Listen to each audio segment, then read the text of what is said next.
Steve built a city, defeated the Ender Dragon, and ruled the overworld. But the next morning, everything was gone. He woke up in the same place, but 100 years earlier. The trees were smaller.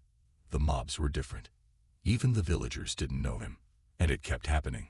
Every single day. Further and further into the past. And the question haunting him was no longer, how do I stop it? It was, what happens when time runs out? It started with a normal morning. Steve had just finished building his redstone railway across the desert. Everything was perfect. His chest was full of diamonds, farms fully grown. But then, he woke up the next day, and his base wasn't there. It wasn't griefed. It wasn't reset. It had never been built. The river was smaller. No iron golems. Even the village had just 2 huts. He checked his coordinates. Same spot. Same seed. But 100 years earlier. Steve thought it was a glitch. He rebuilt. Second morning. Another reset. Another century earlier. Now there were no villagers.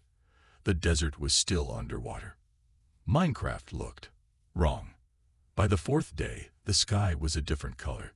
Zombies hadn't evolved yet. Skeletons used wooden sticks. Even ores were placed in patterns, like someone arranged them. Steve wasn't going back to day 1. He was going back to the beginning of the world itself. And he didn't know why. On the 6th loop, Steve found something he shouldn't have. A temple. Half-built. Stone slabs floating mid-air. Inside, a sign. Scrawled in strange letters, but one part he could read. Keep moving back. Who wrote that? How could anyone leave a message in a time before time? Steve started marking landmarks. He left signs in trees. Buried chests with clocks. But they vanished every time. Only one thing stayed constant. A small obsidian shard he couldn't break, move, or craft. Steve realized something chilling. This wasn't a curse. It wasn't a bug. He was being sent back intentionally. By someone, or something, trying to erase a memory. Each loop wasn't just earlier, it was cleaner. Like time itself was being edited. And Steve, he wasn't a player in this world anymore. He was a glitch trying to escape deletion. The more he remembered, the more corrupted the sky became. Lightning struck with no clouds. Animals froze mid-movement. The game world didn't want him knowing. Then, loop 20. No mobs. No trees. Just flat stone and sky. And at the world's center, a portal. Not end. Not nether. Something else. Steve hesitated. And a message flashed. You've reached the beginning. Step forward, or vanish forever. He walked in.